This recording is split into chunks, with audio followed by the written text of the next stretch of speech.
My name's Kelsey Finnegan, and I'm with SC&H Group. So what I'm going to do today is to walk through what a lot of our clients see as common challenges related to their forecasting processes and what we've been able to help them with to improve those challenges. So our definition of an FP&A department and what they're trying to accomplish is a set of processes that help identify future revenue and expenditure items that have an immediate or long-term influence on the strategic goals and business performance. So what we see a cycle of an FP&A department and what they're trying to accomplish is really starting with that strategy. And after they walk through the strategy of what they're looking to accomplish, it's really about setting goals for the department, which goes hand in hand with forecasts and analysis. And then once they see those forecasts and analysis, they make business decisions based on that. And you're kind of going through that cycle to really improve the business performance and see what you can do for the future of your organization.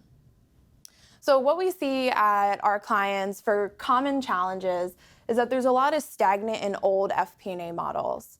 So what this really means is that they're using old processes that may not really fit the need of your current organization's trend, or really even what they're going to need in the future, whether that's 1 year or 5 years in advance. So you have to do a lot of manual and outside, potentially Excel models to kind of fit your organization's current needs.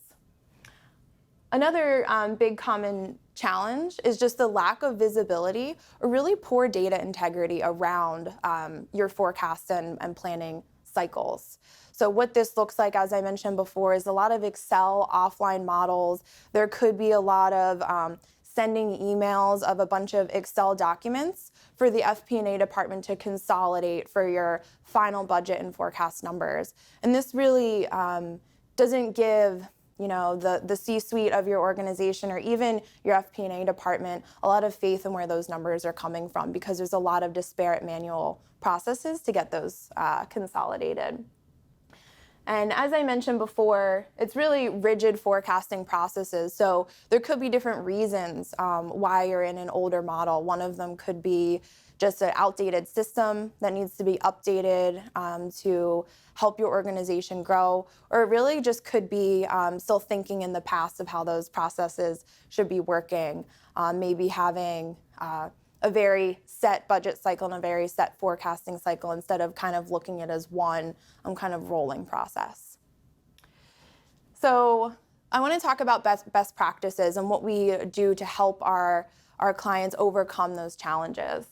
And our first rule of thumb here is always to keep it simple. A lot of reasons that we see our clients struggle is they try to build every single potential functionality into their system, which can be hard for users to understand and really even for the company to maintain. So another rule that goes along with this is apply the 80-20 rule.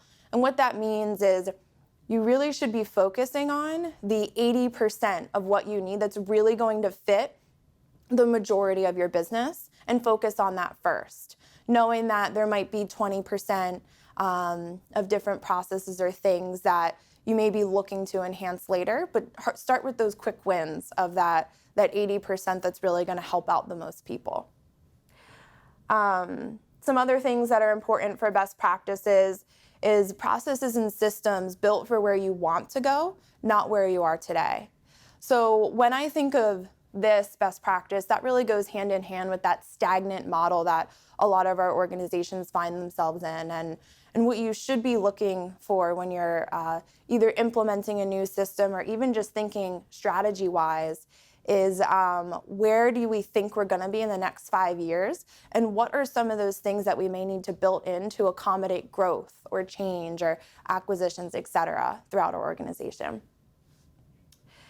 And then leverage best-in-class enterprise systems as well. Having a robust system that's going to be able to fulfill all of your needs is one of the most important things that you can do just to ensure, again, that you're going to be successful.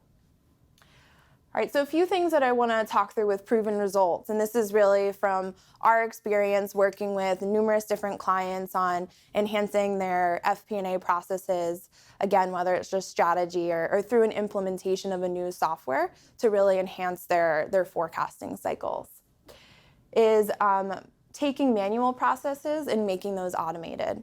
This is going to go hand in hand for a lot of different areas, whether it be the flow of data to help provide that data integrity that your organization's looking for, or whether it's just being able to automate different metrics and different KPIs that you guys use potentially on a daily basis, just knowing that those calculations and those metrics are from a centralized location. Another thing that's always extremely important for our clients is moving from a disparate, potentially, again, manual Excel reporting process where you could be getting different data, again, through emails and trying to consolidate them into Excel, is really being able to have that reporting package where you can click a button and being able to pull your budget and do variance analysis against your actuals and have all of that flow and being able to really run that at a click of a button. Another thing that really is one of the main goals throughout this entire process is to eliminate that collection of data that I've been talking about, or having your department spend a ton of time doing that gathering of data and really have them focus on reporting. So the goal is always to give your team more time for analysis and be able to have them dig into what's causing those metrics to change, et cetera, instead of spending all of their time compiling that information. And lastly, another big thing that's been a hot topic over the last few years is really moving to the cloud. So another thought that you should consider if you're thinking about updating your processes is really where you want your IT involvement to be. A lot of companies are now moving to the cloud, which gives them less IT involvement and no extra server costs and things of that to just, again, give you guys more of a streamlined process. And okay. And now what? So now that we've talked through all of the common challenges and best practices, what can we focus on, or what should we do? And it's really to focus on the future initiatives.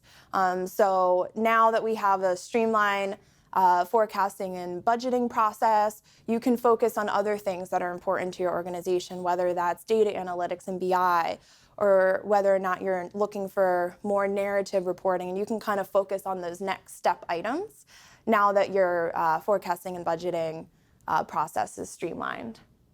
Another thing that is really important that I've hit on a few times is trusting your results.